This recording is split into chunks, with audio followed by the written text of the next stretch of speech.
तो वहीं चुनाव प्रचार के दौरान आदमपुर से बीजेपी उम्मीदवार भव्य बिश्नोई ने भी इंडिया न्यूज के साथ खास बातचीत की है। इंडिया न्यूज से खास बातचीत में भव्य बिश्नोई ने कहा कि चुनाव प्रचार बहुत अच्छा चल रहा है, जनता का भरपूर समर्थन मिल रहा है। इसके अलावा भव्य बिश्नोई ने क्या कुछ कहा है, आइए आपको सुनवाते हैं।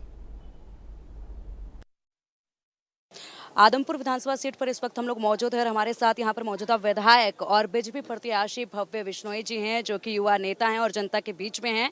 कार्यक्रम उनके लगातार यहाँ पर जारी हैं। इसी बीच बात करने के लिए थोड़ा वक्त उन्होंने हमारे लिए निकाला है। भव्य जी, बहुत कम वक्त बचा है प्रचार के लिए और आप लगातार जनता के बीच में मौजूद हैं। काफ़ी भीड़ यहाँ पर देखी जा रही है। क्या आपका टारगेट जन जन तक पहुँचने का पूरा हो गया है? जी बिल्कुल, और इसे चुनाव की बात नहीं है। हम तो लगातार लोगों के बीच में ही रहते हैं, उनके सुख दुख में। और चुनाव की बात करें तो बहुत ज़बरदस्त माहौल देखने को मिल रहा है। और आदमपुर तो वैसे ही बहुत अच्छा रहता है, यहाँ लोग बहुत अच्छे हमारे परिवार के लोग हैं।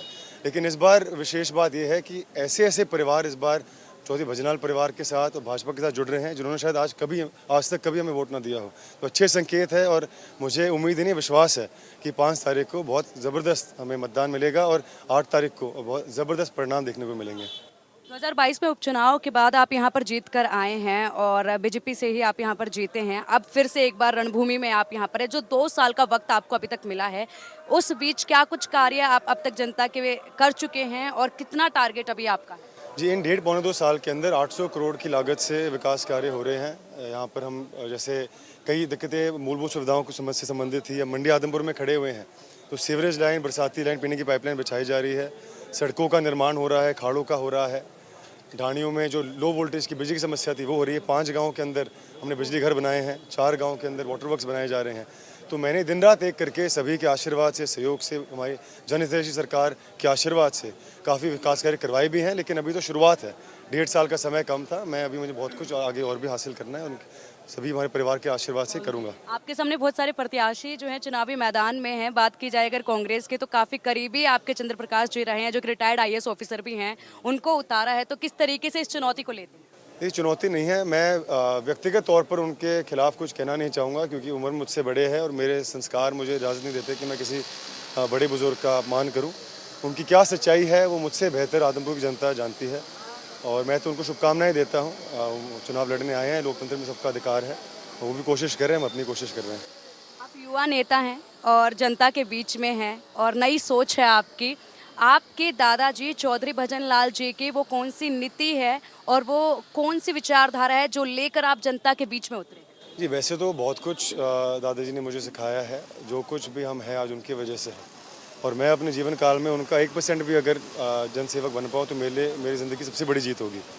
लेकिन एक चीज़ जो मुझे उन्होंने विशेष तौर पर सिखाई है वो यही है कि कभी भी आपने भेदभाव नहीं करना। कोई भी इंसान आपके पास काम को लेकर आता है। परमात्मा ने हमें एक ऐसी जगह बैठाया है जहाँ लोगों के काम आप आ पा रहे हैं। तो ना धर्म जाति के नाम पर, ना पार्टी के आधार पर कभी भेदभाव करना है। सभी को सम्मानपूर्वक उनकी सेवा करनी है। उसी कोशिश के साथ, उसी विचारधारा के साथ, संस्कार के साथ मैंने 1.5-2 साल में अपने काम किए हैं। सुना कि काफ़ी कमी है आपके पास, लेकिन एक आखिरी सवाल है हमारे पास। अगर दोबारा जनता का प्यार आपको मिलता है तो वो कौन से कार्य होंगे जो प्रमुखता के साथ आप करेंगे यहाँ के लिए? जी, सबसे पहले तो जो अधूरे काम रह गए थे, क्योंकि इन 1.5-2 साल के अंदर बहुत सारे मांग पत्र हमारे पास आए थे, उनकी विस्तृत सूची हमारे पास उपलब्ध है। तो जैसे खाड़ को लेकर थे, खेतों के रस्तों को लेकर है, ढाणी में बिजली को लेकर है, रोज़गार को लेकर है। इन 4 चीज़ों को मैं प्राथमिकता दूंगा। इसके अलावा मैं 1-2 बड़े स्तर पर कुछ काम करना चाह रहा हूँ। एक तो स्पोर्ट्स से संबंधित, क्योंकि यहाँ पे नौजवान बहुत हैं और स्पोर्ट्स में काफ़ी रुचि लोग रखते हैं। तो या तो एक बड़ा स्टेडियम हो या कुछ बहुत बड़े स्तर पर मैं स्पोर्ट्स से संबंधित कुछ कार्य करना चाह रहा हूँ। दूसरा, हमारे सिविल अस्पताल के अंदर कुछ सुविधाओं की कमी है। टेक्नोलॉजी की बात करें या डॉक्टर्स की कमी है, स्पेशलिस्ट की कमी है। तो उसको मैं या तो PPP मॉडल के तहत या वैसे ही सरकारी योजनाओं के तहत मैं दुरुस्त करना चाहूँगा, इम्प्रूव करना चाहूँगा। बहुत बहुत शुक्रिया, आपने इतने बिजी कार्यक्रम के बीच में हमें टाइम दिया और हमारे सामने साझा किया कि किस तरीके से जनता के लिए आगे की रणनीति जो